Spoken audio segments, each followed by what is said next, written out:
and I know it's hot and we're clustered together and we're standing on asphalt, so please don't...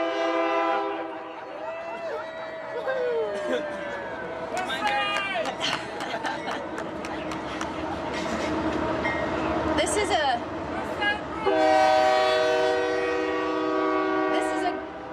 Can you hear me? This is a good time to mention that the City Council is going to be considering a bond. And you know what that bond would do? It's going to stop every train horn on the west side. That's right. Be quiet, trains. We're sick of you. There's 3 train crossings that still have to blare the horn on the west side. And Union Pacific tells us what we have to do to make them stop blaring the train, and it is time we do it. It is time we fund it. And I'm sorry to go off on this, but you need to be quiet, trains. Because we're here to celebrate today. Hi, council members. Thanks for joining us.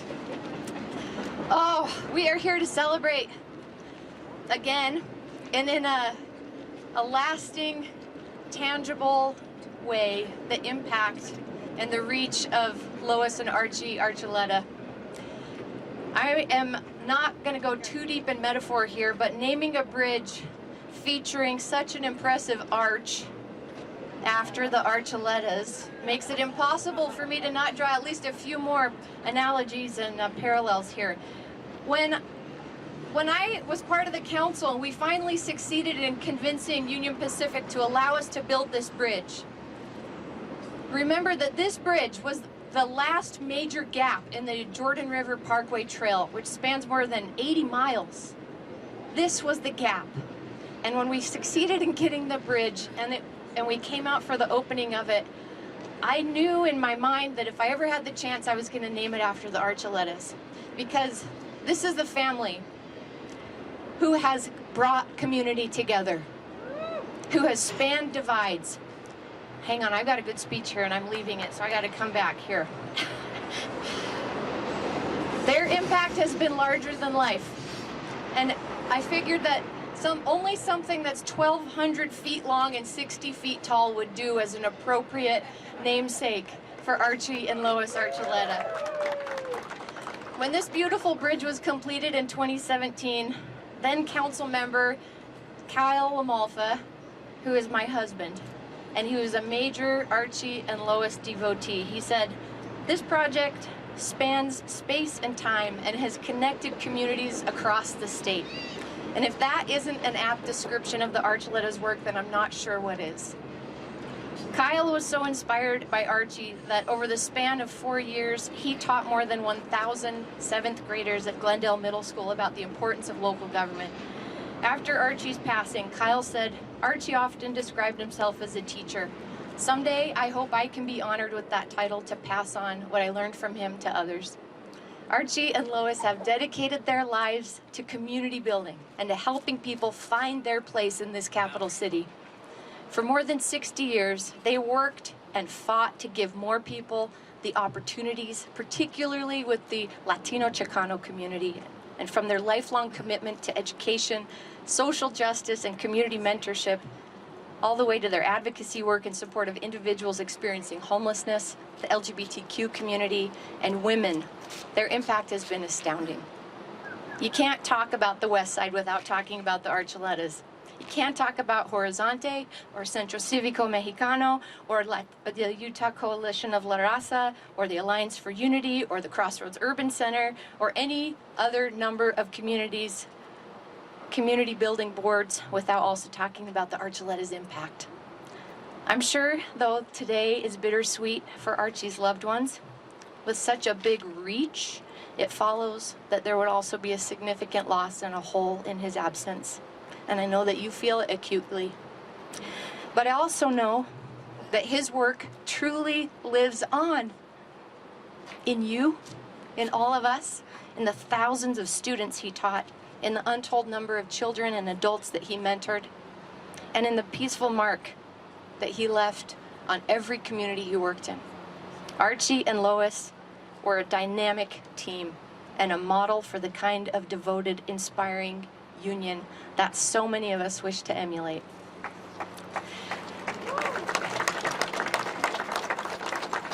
They were the kind of team that dreams big. They were a couple who looked beyond themselves, the kind of partnership that opened their home to more than family and friends, turning it into a community center where all were welcome. Salt Lake City is forever a better, kinder, and more inclusive city because of the influence and dedication of Lois and Archie Archuleta, and it is an honor to be able to recognize them in this way.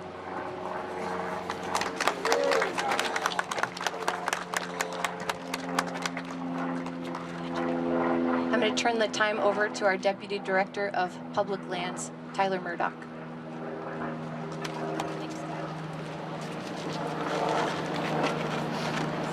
Well, thank you, Mayor Mendenhall. It's a wonderful honor to be here to represent Salt Lake City Public Lands today. This bridge is one of my favorite perspectives of Salt Lake City, and since its construction in 2017, it's a place I often bring visitors because of its unique perspective of the mountains, the city, the historical architecture of the Fisher Mansion, and the Jordan River, which I believe is a central cultural and ecological heart of the westside communities. Last week, Salt Lake City Council adopted the Public Lands Master Plan, which will guide much of the work that Public Lands does over the next 20 years. One of the recommendations in that plan was to work with community leaders, community activists, to rename and name our community assets, parks, open spaces, and trails that better represent the communities and the community identity in which they are located. As we stand here today, I can't think of a better name to go on this bridge than the Archuletas. As Mayor mentioned, this bridge has a long history, and so many people were involved in the funding and the development since 1970. It is a 40-year project, and it's truly an honor to have the Archuletas name stand on this bridge. I came here last night with my 7-year-old and told them the story of the contributions that Archie and Lois have had on justice and equity in this city. And it's a story I hope I will continue to tell the visitors, and that everybody that uses this bridge will be able to tell that history and story. So thank you to the Archuleta family. It's wonderful to be here. And with that, I'll turn the time over to Representative Angela Romero. Thank you.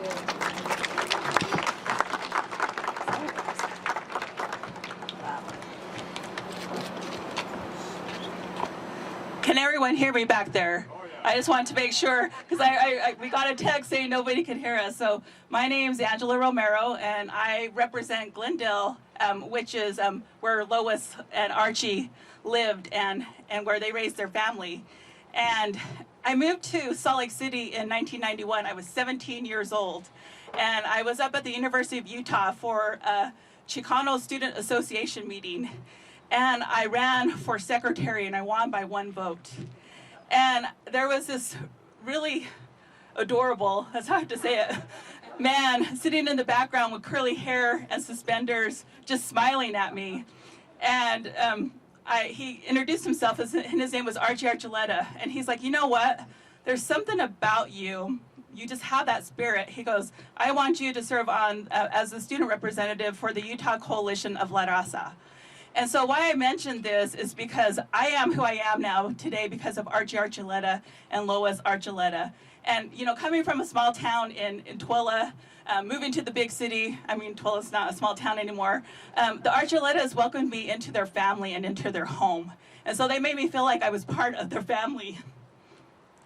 And they care so much for the community. And I don't want to tell political stories of Archie, because Archie was about equity and about justice and making sure that everyone had a space at the table.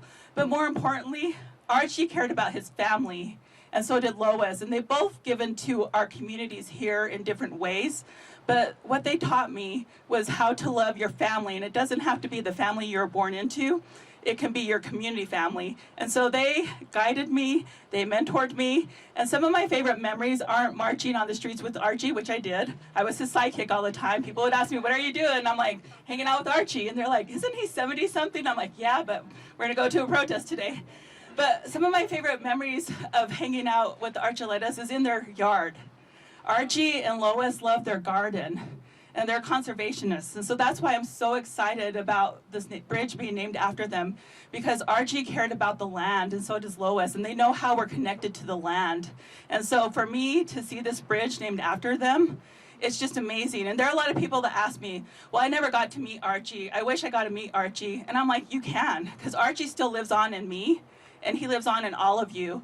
And so if you want to be like Archie and think like Archie, then you are at the right place, because what Archie was about was making sure that everyone had a place at the table. He wanted to make sure that nobody was left behind. In our current, and I hate to get political here, but I am a little bit, but in our current state right now, we need more Archies out there. So join me and be an Archie, and thank you for coming and honoring him.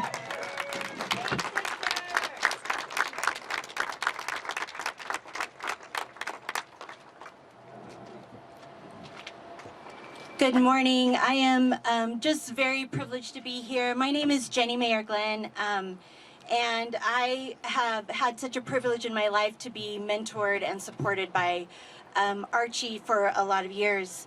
I wanted to give a bit of a historical perspective of Archie. Archie was born in 1930, and he started teaching. He was born in Colorado. He came to Salt Lake City, and he started teaching in 1953. And he taught in elementary schools, in an elementary school for about 15 years. And I hope like, Lois, just tell me, just go like this if I say too much. He was a card-carrying socialist, and there were parents that did not appreciate that. And he ended up a little bit embattled in the system, and instead was able to go into a wonderful space, which was to be able to create an alternative school for young black and brown boys. And that school is now what Horizonte is. And so he was the one that began that work, began supporting young people that weren't being supported in the school system, and frankly still aren't very well. Let's see, he never quit advocating. He started working at the district level. He was a curriculum director. And here we go, another train, right? Yay! All right, but I do want to give this quote. I'll try to do this really loud. These are his words. In the classroom, we must do everything we can to help children learn as much as they can. We must give them all the skills we are capable of so they can confront their society, their environment, and cope with it. But outside the classroom, as a human being, I must also constantly struggle for better paying jobs, safer jobs, cleaner jobs that can be done with a modicum of dignity for the good work people do and enough pay to feed, clothe, and house them. Without that, everything else is futile. What is so important about this, and I remember a moment with Archie, we were on the equity leadership team together at the Salt Lake School District, and we were in a conversation with school leaders. I was one of them, by the way, so here I am within the system, bridging between community and being in the system and trying to change the system. And I remember one day Archie pounded his fist on the table, which Archie didn't pound his fist very much, at least in public spaces. And he said, "We have been waiting 50 years for change to come." And I'll just tell you that that was probably 20 years ago. Not quite, but a lot of years ago. He worked tirelessly for so many years. In 1995, he received the Crossroads Urban Center Lifetime Achievement Award, and continued for another 24 years doing this work. There's another quote that I want to read that I just think is so powerful.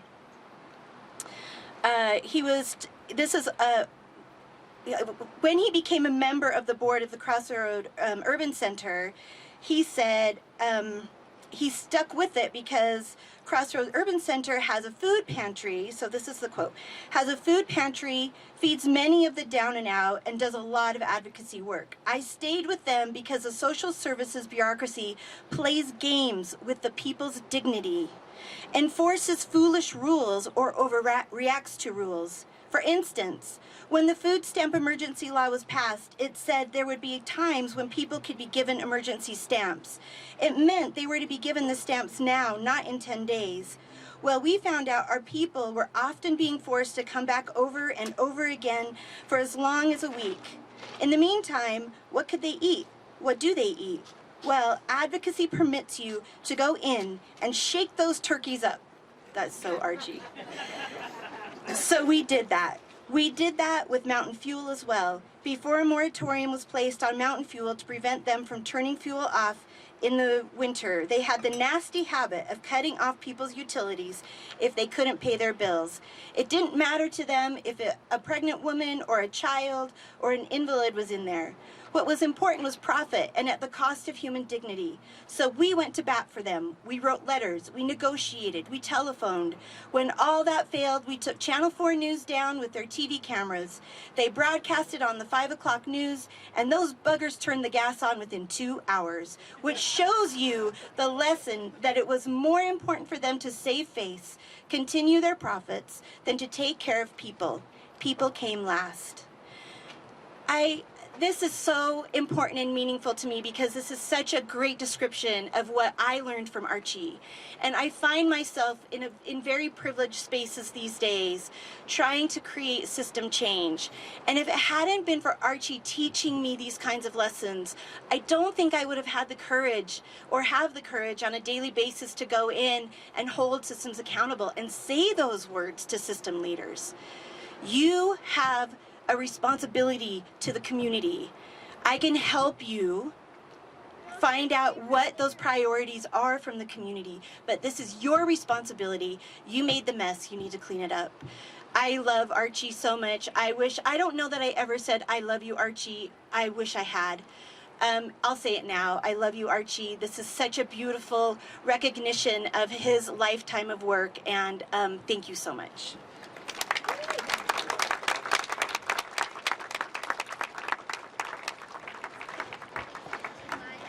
Thank you to the speakers, and thank you all for coming to this wonderful and special event. It's so amazing to hear the stories of Archie, to meet his family members, and it's truly an honor to be here. I just want to extend a couple additional thank yous to those who funded this bridge behind us: Salt Lake County, the state of Utah, Salt Lake City Council, both past and present mayors that made this project possible.